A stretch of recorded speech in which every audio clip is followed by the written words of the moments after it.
Mag-dessert tayo. Kay Tana to. Babawas lang tayo konti. Habang wala pa siya, tulog pa siya.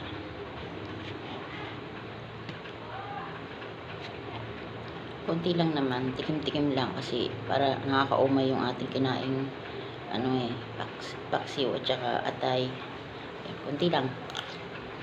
Okay lang.